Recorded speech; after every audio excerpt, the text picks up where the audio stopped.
Hello everyone and welcome back to A Bit Tactical, where today I'm going to be going over a little bit of leaked stuff from Worlds. We have some new errata, some FAQs that have been pretty big for at least two of my teams, which seem to imply that the data slate is going to be huge.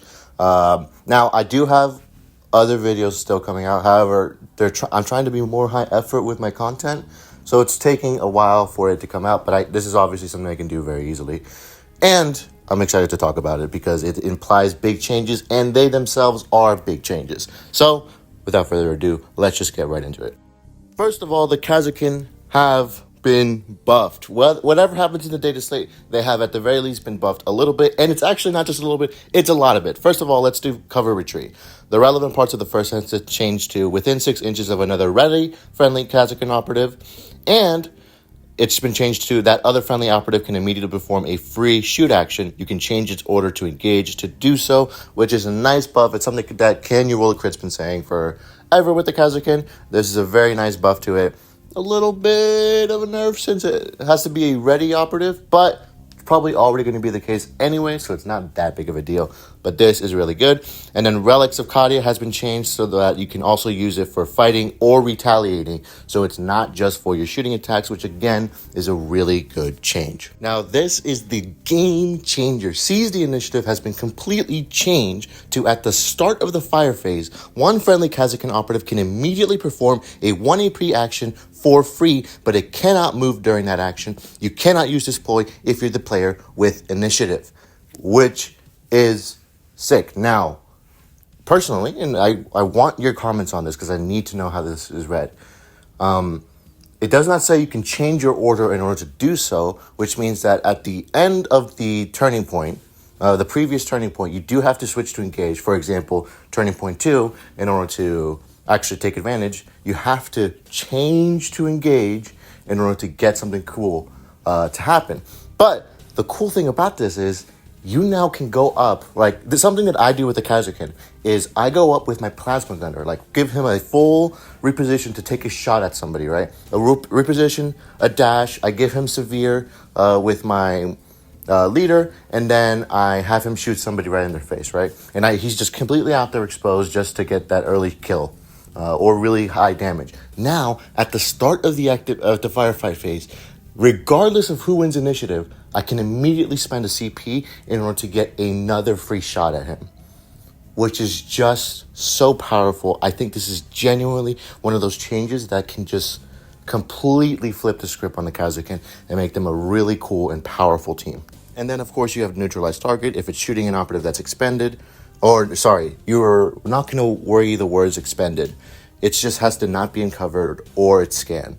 So, pretty nice. Again, taking away of these caveats is really nice. To me, this says that any of the KASRKIN changes that are coming, they're not going to be coming towards the stuff that's already there. It seems that those changes have already been made, unless it's going to, I don't know. Seize the Initiative, that's a major change, and it's in the errata. So I'm wondering what exactly the FAQ is going to, or not the FAQ, the actual data slate is going to bring if these are the kind of changes we're getting in the errata. Now, there's for KASRKIN, obviously this is my favorite team. I'm not really going to make something solid until we get the official balanced data slate, just because I don't know how my opponents are going to feel about even using stuff like this. So in terms of actual strategies and stuff like that, it's not going to come out until then. But let's move on to one more team, the Scouts, who have also been changed. Now, of course, moving on to the Scout squad, they have been changed. The strategy ploy has been changed from gunfire ambush to just ambush. And essentially, it is combining shooting and fighting to get the same benefits, basically. Your weapons get the balanced weapon rule, and if the target is expended, they get the ceases weapon rule. So, if you're fighting, you do lose the rending that came with blade ambush, but now you only have to spend 1 CP, and both your warrior operatives and the rest of your shooting team can actually benefit really well. This is an amazing change. It's a huge buff to them. And then, obviously, blade ambush has been deleted. All right, now stealth relocation has been changed. It's kind of a nerf a little bit, but it's kind of a buff a little bit. I don't know how to feel about it. I have to play it first. But up to D3 friendly Scout Squad operatives that have a conceal order and are more than 6 inches from enemy operatives can immediately perform a free dash action, or you can change its order. Now, funnily about this, I don't know. I'd have to read the full rule because obviously this is the errata, so it's just changing what it is. No, actually, now that I think about it, it's probably not the case. I was about to say maybe you could use this during the first turning point. I don't think that's the case. But you can no longer change your order, but up to D3 people can immediately do a free dash, which are already in conceal.